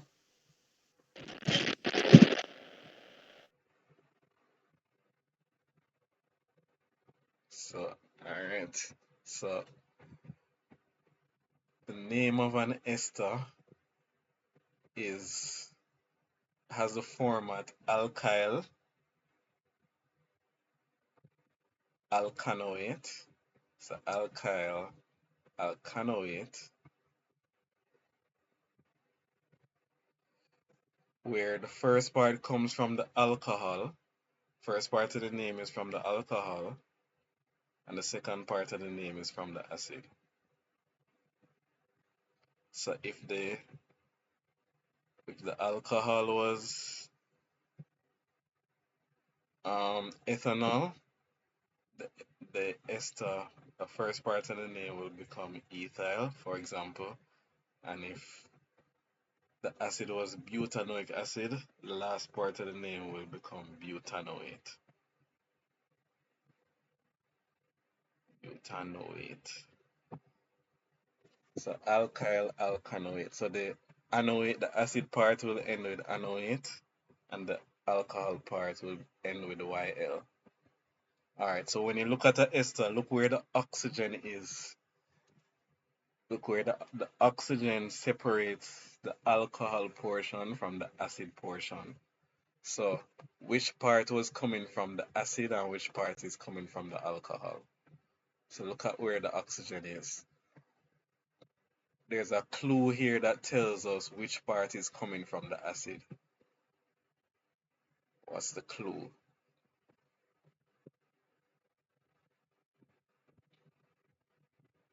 There's some. So look at the functional group for an acid.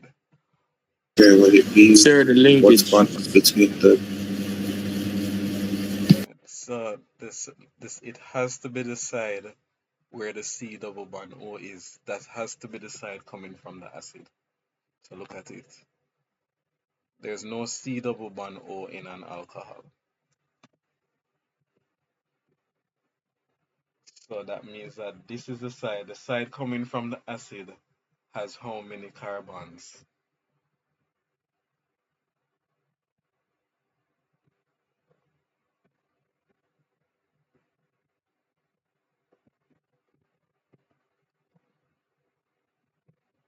So how many carbons? So when the oxygen separates them, separates the acid part from the alcohol part, how many carbons are on the acid side then? And you can get the name from that. Isn't that just two carbons either? One, two. It's two carbons on the acid side. And three carbons on the alcohol side. So the name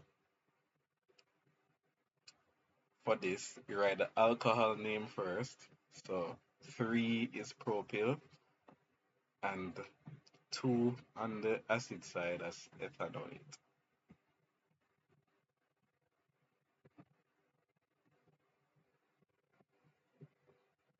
Alright, so propyl ethanoate. Alright, so that ester, let me just quickly review esterification. So you get an ester when you react a carboxylic acid. So that means that we would have had to have ethanoic acid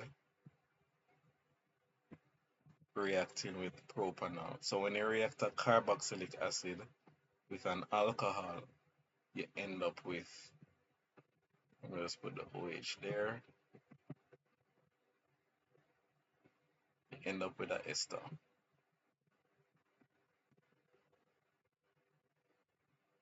Alright, who remembers what you do to form the ester? So when you have the acid beside the alcohol, how do we determine how the structure of the ester is going to look? What do we do?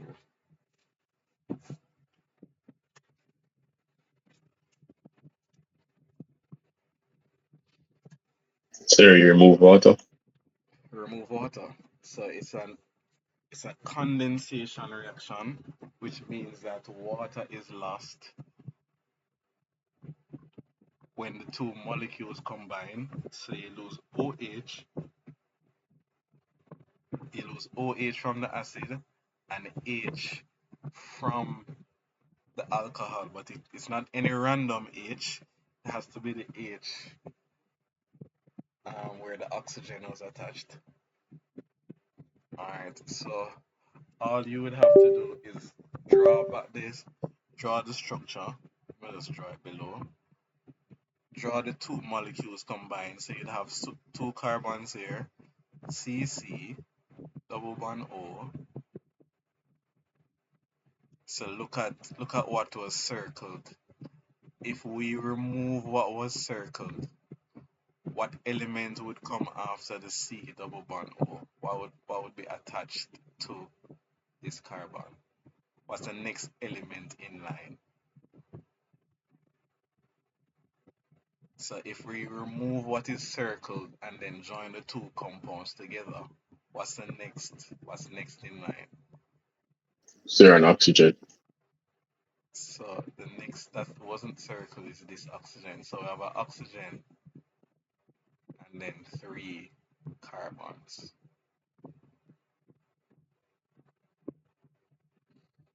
Right? And that's how you form an ester. So for those who are not familiar with esterification, get familiar with it because it's a fairly common organic question.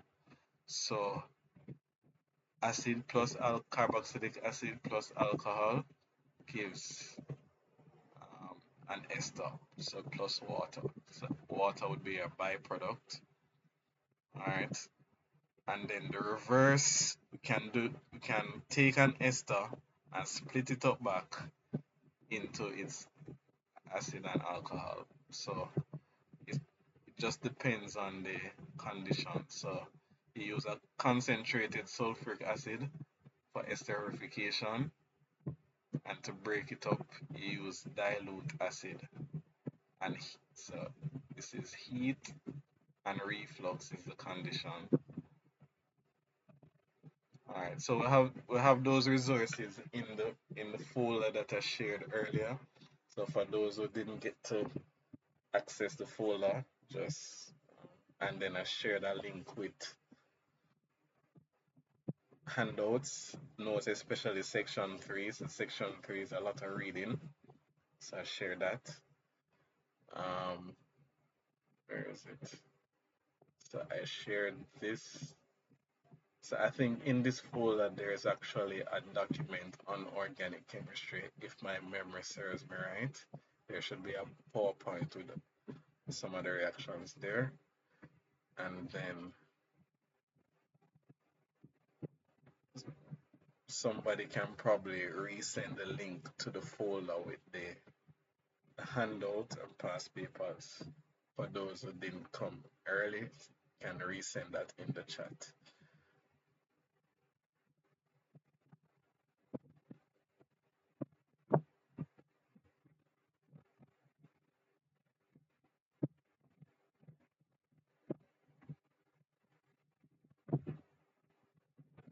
All right. So compound W is an ester. All right. What are esters known for? So if they ask you about this, they typically ask you either what they're known for or what the use. What are esters Sweet known smell. for? Fruity scent. Alright, so they are sweet smelling compounds. Alright, so if they're sweet smelling compounds, you can imagine that they will be used as like fragrances. So they will be used for purposes where can enhance the smell. Alright, again, see that question popping up every time. These 3 characteristics of a homologous series. Alright, so if the question that follows is that draw fully displayed structural formula of the two molecules produced when compound W is hydrolyzed by dilute acid. Right? Hydrolysis just means to split using water. So we're splitting this and adding back water. So when we split an ester and add back water, what are we supposed to get? So it's the reverse of esterification. A carboxylic acid and an alcohol, sir. So when you hydrolyze an ester, you get back the original material. So the acid and the alcohol. So in this case, what's the name of the acid that you should get again? Looking at the structure, the acid is going to be what?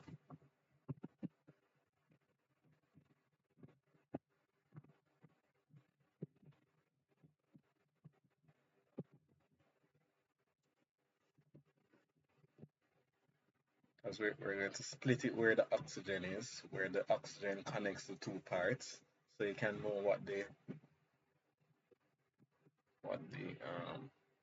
original molecules were.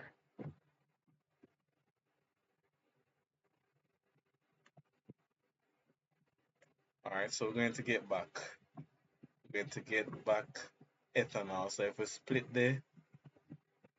not ethanol, ethanoic acid. If we split the ester, we hydrolyze the ester, we're going to get carboxylic acid, and we're going to get the alcohol. All right. If you hydrolyze it using a base, however, you're going to end up with a salt, and that's the basis for saponification. All right. So, all right. That somebody was saying something. Had a question or a comment.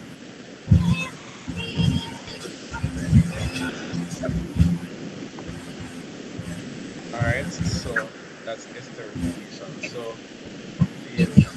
please review. So for those who will be joining for the two marathons next week, yours are going to be more than organic chemistry. So that's 6 hours. So already shared some of the strategies already. So again, if you feel like you're weak or you're worried about the subject, make sure you get on par with organic chemistry. Question one is going to be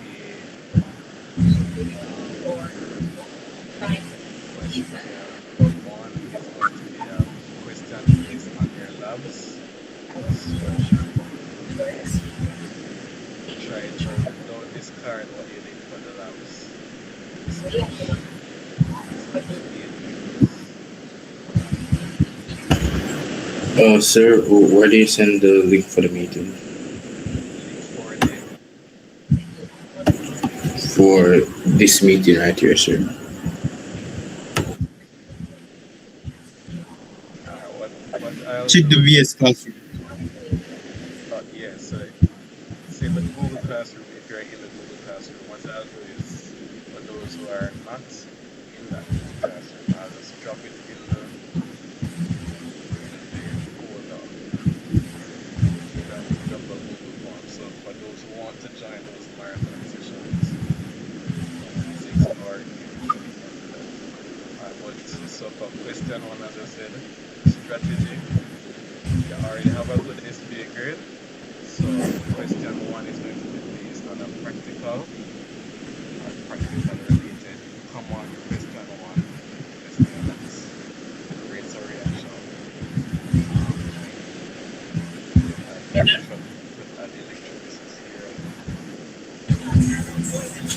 We'll go through more of these questions. So question one, look at the question one over the different years and go through them. And then metals and non-metals, read the handnotes on that. So uses of metals, their alloys, impact on the environment. Those are things that we don't have to teach you how to use. It's just theory. So metals and non-metals, read the handnotes on them. If you're in chemistry, just read the handnotes on them. And all of those handnotes are all right.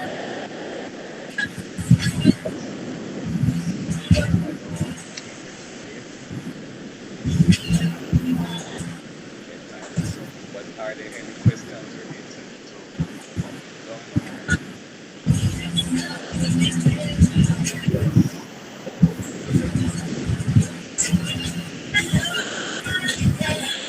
So I hope you gained something from the session tonight and take away some of it next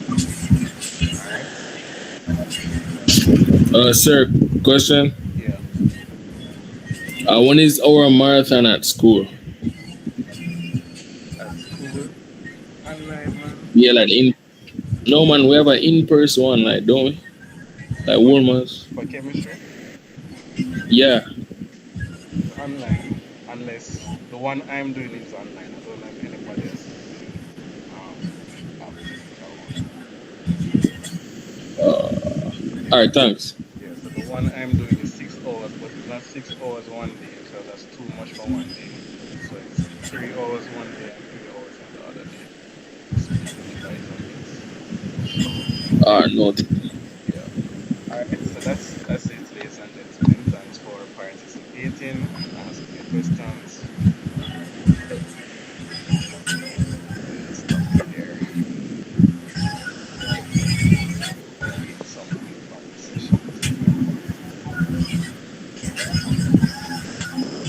All right, bye, sir. Yeah, man. Take care. All right, sir. All right, thanks, sir. Goodbye, sir. Yeah, man. Good night. Goodbye. All right. Thanks, sir.